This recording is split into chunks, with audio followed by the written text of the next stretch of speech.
Consider this. We covered in our giant trees video how massive trees, or pillars, were understood to be portals of some kind. What about smaller trees? Perhaps their resonation isn't as strong, and they don't lead into the sky, but it's possible that they do a similar thing. If we think of the earth as a living organism, then it's easy to imagine these trees as being the antenna of the creature. Lightning storm, typically the last place you want to be is under a tree. Be that the tree is an electromagnetic transmitter and attracts the lightning to its branches. If trees aren't electromagnetic, then why do they scramble radio signals? Especially when it's windy, and the more leaves a tree has, the worse the signal is. Now let's take a look at some Lichtenberg figures. Not only do they appear on the surface as struck by lightning, but they are the same pattern as tree branches, rivers, roots, the veins in the leaves, the veins that carry our blood, tertiary bronchi in our lungs. It's the same pattern, and it's no coincidence. To me, this also implies that humans are also electromagnetic in nature. Commonly said that everything is just waves and vibrations, and that's a vague, new agey way of putting it. Yet it rings true. We have color wavelengths, sound waveforms, surface waves, transverse waves, longitudinal waves, electromagnetic waves, and more. So we can translate essentially everything that happens in our reality into frequency waves of some sort. Do our minds just pick up on these different frequencies and waveforms and simultaneously create some kind of unified 4D reality? Could this be why when we take substances that are mind-altering, our minds are being altered or tuned to a different frequency than we typically know, like a radio changing stations? It's especially common in folklore for young children to get whisked away by these sprites, fairies, or spirits. It's very likely that they are still able to shift frequencies easily, as opposed to an adult whose mental frequency knob hasn't been turned since grade school. It's probably all jammed up with the idea that this existence is just a stagnant Groundhog Day type reality that most adults accept. I suspect that people who have specific mental illnesses are jammed up on a station that doesn't really coincide with the one currently accepted by the modern world. Perhaps there are lower and higher vibrational realms that our minds can reach with different substances or even different parts of the forest. Have you ever seen a tree that just looks mean? Perhaps you've been in the woods and felt an ominous presence, like you needed to get out. I have, and there was no way for me or the people with me to explain the experience, just an intuitional sensation that we were unwelcomed or in danger. I've also felt the opposite. Days where the sun shone rays of light onto the perfect mossy rock near the creek and butterflies fluttered around me as I sat. Same stretch of woods, I've had completely different experiences. Perhaps one day the sun was shining and the other day was cloudy and windy. The sunny day invoked the pleasant feeling, whereas the windy overcast day I experienced the opposite feeling. But what does light have to do with emotion or electronic motion? Lighting is everything, is something photographers and painters say. The objective of art is to invoke specific emotions, and lighting is one of the key components to any emotive piece of art. So what does emotion have to do with fairies? Maybe nothing, or maybe everything. Something that's often treated as silly is dreaming. It's something that nearly everyone does on a regular basis. It's strange how we aren't taught why things in dreams feel real.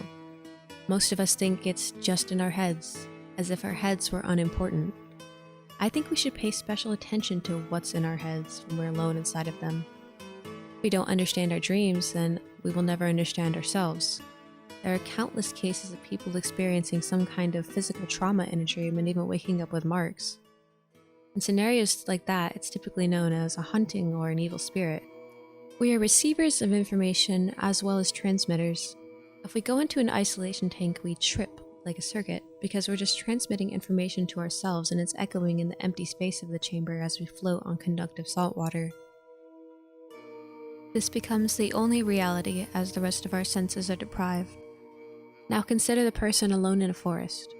If the closer a radio is to a radio tower, the clearer the signal, then what happens to a human with antenna, hair, that goes into a forest, if we can imagine them as natural towers? Does this perhaps transport people to another realm? Perhaps in their minds, maybe in their bodies too? In ancient Greek legends, the forest was associated with chaos and fear. Those who ventured out into the woods would be led astray by the beautiful nymphs and their delightful music, never to be seen again. They knew very well their objective was to create a society based on laws. Without those laws, we fall into chaos. This is what happens in the forest, in some type of natural phenomenon. Does it have something to do with our consciousness? It must be more than just being alone, so what's going on? Like Moon was saying, the trees could be portals to a different realm, or they're just emitting frequencies that actually change our dial to show the other channels that are always there. These realities are just frequencies that we are not perceptive to but are very real.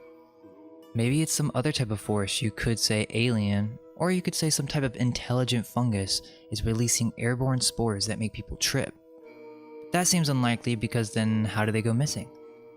I think the trees are forcing some type of spiritual experience, or in a way they open you. This story of people going missing in the woods is nothing new. The amount of myths and legends on this topic of fairies is substantial, yet we find this so hard to accept in our modern day minds. Fairies can only be experienced by those with an ability to perceive spiritual realities. One must be clairvoyant, and the majority of the population has yet to discover this ability of visualization. Hence, we have lost touch with the nature spirits and spirits from other realms. In the astral, no time exists, therefore all things are connected. These spirits manifest in different ways depending on the culture. In our time, we call them aliens. The amount of similarities between alien abductions and fairy stories are uncanny, which begs the question, are these two cases related? Many people go missing from abductions, maybe it's a similar phenomena. There are countless unusual missing person stories in which no trace of the person was able to be found, not by searchers, radar, and not by canines. Some instances where footprints just mysteriously stop as if the person vanished into thin air. Numerous, and it's in the tens of thousands in the past 100 years. These aren't just missing people. These bizarre cases have very specific characteristics. A man named David Paulides has cultivated and connected all these mysterious disappearances with the expert manner indicative of an officer of the law. This is the criteria for those disappearances. Trained cadaver dogs cannot or will not sniff out a scent. They behave as if the person was never there or act strangely. Granite.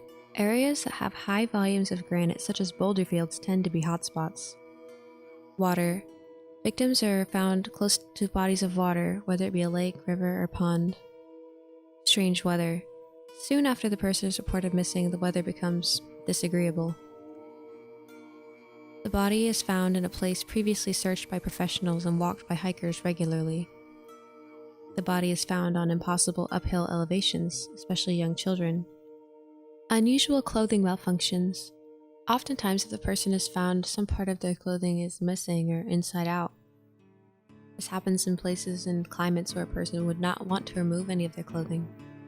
In some cases, people who are found with clothing that is pristine, as if it wasn't subjected to the elements while they were gone. Suddenly feeling weird or sick. Many times, the missing person admits to feeling weird or tired all of a sudden. German heritage. Those with German ancestry are the highest volume of missing people. High plane crash volume. The spot seems to attract planes to the ground. Acute intellectual levels. Mentally handicapped and higher than average people tend to go missing more often. Berry picking. There is a trend, especially with children, in which people go missing while berry picking. Being last in line. One of the most recurrent of all phenomena is that the missing person was the last in line while traveling with a group. Others who were with the missing person report seeing them only seconds before they just suddenly vanished without a trace. No sounds of an animal attack are reported, no blood is found, no sign of struggle. It really just doesn't make sense. So let's go over a few of these. Cadaver dogs. The standards required for cadaver dogs are very high. They spend over 1,000 hours training. This training and their naturally keen sense of smell result in 95% accuracy. Boulder fields, granite. In fairy lore, granite boulder fields are a common theme. Even in the Pixar movie Brave, we have the protagonist being transported into another world via these stones. In the Wheel of Time series by Robert Jordan, we have the characters using something called portal stones. These stones transport people to other parts of the realm, as well as a wide variety of alternative realities. From the Fairy Faith in Celtic Countries by W. Y. Evans Wentz, 1911. Fairy preserves. A heap of stones in a field should not be disturbed, though needed for building, especially if they are part of an ancient tumulus. The fairies are said to live inside the pile, and to move these stones would be most unfortunate. Where fairies live. When I asked Patsy where the fairies lived, he turned half around and pointing in the direction of Dun Aengus, which was in full view on the sharp skyline of Erinmore. said that there, in a large tumulus on the hillside below it, they had one of their favorite abodes. But, he added, the rocks are full of them, and they are small fellows. Where fairies live. In a spot near Oak Quarter, another place was pointed out where the fairies are often seen dancing. The name of it is Manin in Damsa, the little bog of the dance. Other sort of fairies live in the sea, and some of them who live on Erinmore, probably in conjunction with those in the sea, go out over the water and cause storms and wind. Along the rants, the inhabitants tell about fays who appear during storms. These storm fairies are dressed in the colors of the rainbow and pass along following a most beautiful fae who is mounted on a boat made of nautilus of the southern seas. In Upper Brittany, as in Lower Brittany, the fays generally had their abodes in tumuli, in the dolmens, in the forests, in the wastelands where the rocks are great, or about menris, standing stones. And many other kinds of spirits live in the sea and troubled sailors or other fisher folk. Like all faerie of Celtic countries, those of Upper Brittany were given to stealing children. In the New World, we find that in the North American Redmen, a race as much given as the Celts to believe in various spirits like fairies. They believe that there are spirits in lakes, in rivers, in waterfalls, in rocks, in trees, in earth, and in the air, and that these beings produce storms, droughts, good and bad harvests, abundance, and sacredity of game, disease, and the varying fortunes of men. Berry bushes. The fairy procession. We are told as children that as soon as night fell, the fairies from Rath Ringlestown would form in a procession across the Tara Road, pass around certain bushes which had not been disturbed for ages, and join the Gincana, or host of industrious folk, the red fairies. We were afraid, and our nurses always brought us home before the advent of the fairy procession. One of the passes used by this procession happened to be between two mud-wall houses, and it is said that a man went out of his house at the wrong time, for when he was found, he was dead. The fairies had taken him because he'd interfered with their procession. After the 31st of October, or Halloween, the blackberries were not fit to eat, for the pixies had been all over them. As of recently, people are being taken in cities near or surrounded by bodies of water. In some of these cases, where the person is on the phone, a gushing wind can be heard as if taken to the air by something. It could be aerial hosts, or as written up above, nereids, which live in the water. Fairies and fairy hosts, slua. Generally, the fairies are often seen after or about sunset, and walk the ground as we do, whereas the hosts travel in the air above places inhabited by people. The hosts usually go after the fall of night, and more particularly about midnight. You'd hear them going in fine weather against a wind like a covey of birds. And they were in the habit of lifting men in South Uist. To me, this sounds a lot like alien UFO abductions, the idea of getting whisked into the air, perhaps even by a beam of light. There are some cases where the person is found after many days or weeks, and their clothes are untouched by the elements, and this implies that wherever they go, that time is different. Perhaps they are put under a kind of spell that causes them to forget their time away. This again sounds familiar to what we call alien abduction. People would be 20 years in fairyland and it wouldn't seem more than a night. A bridegroom who was taken on his wedding day was in fairyland for many generations, and coming back thought it was the next morning. He asked where all the wedding guests were, and found only one old woman who remembered the wedding. The way a mortal might be taken by the Twilight Teg was by being attracted into their dance.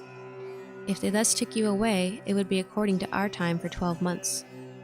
Though to you, the time would seem no more than a night. In the invisible condition thus induced, people were able to join the pixie revels, during which, according to the old tradition, time slipped away very, very rapidly, though people returned from the pixies no older than when they went with them. The effort to conceal such ideas. Nowadays, things like fairies, cryptids, spiritualism, spirits are scoffed at and debunked by so-called science. The very mention of such topics leads to snide remarks and eye rolls at best. In the scientific community, it is completely taboo. It's commonplace to make fun of people who think about these things. Only recently have aliens become something semi-acceptable to talk about, and that's because it supports the outer space narrative. I think space aliens is just a modern term for this phenomena that we humans fail to understand. These ideas are suppressed in our modern age because of a shift of mind that we had ages ago. We can spot this change between Plato and Aristotle, Before Plato, the ancients put such an emphasis on the power of invisible forces, metaphysics. However, this was lost to Plato's apprentice Aristotle, and this is when the change in mind happened. Now, the teachings of Aristotle are a representation of our objective perspective of reality. If we can't prove it, then it's not real. This is a philosophy that passed on into our modern minds. It's not that this is a bad thing, it's just that in putting all of our faith into this one method, we've lost a part of ourselves. Before that time, we weren't possessed by our egos. Our minds were most likely merged, and we had the ability to literally hear the voice of God, or the Logos. The ancient Greeks talk about this experience, and I would say this is when they had the ability as a collective society to experience the forces of nature in a very real way. We lost our spiritual eyes as we became more focused on the intellect. These forces are still very alive today. The wise are aware of them, and can communicate with them, and command them. We have become so focused on ego that we have forgotten how to look into the depths of the mind. We have forgotten how to literally stop thinking. We think too much. This is the literal reason on why we can't experience these things anymore. What does any book on magic tell you if you want to converse with spirits? It first starts by teaching you theory, and in theory, it always starts with philosophy, which is always based on mental discipline. Our minds are weak, and if one can learn the great powers of meditation, still the mind, and gain clairvoyance, then he will be able to experience these spirits that are denied by science. These anomalies become more and more frequent as our collective consciousness sheds the oppressive thought patterns perpetuated by academia, religious institutions, and the media. One by one, as we become more aware of the true nature of this world, the blinding enchantment fades. There is so much to be said about this phenomena, as I think it's a part of our reality that has been purposely forgotten. However, it's clear that it hasn't forgotten us. Let go of everything you think to be true. Relax the mind and ask the question, do I truly understand what this reality is?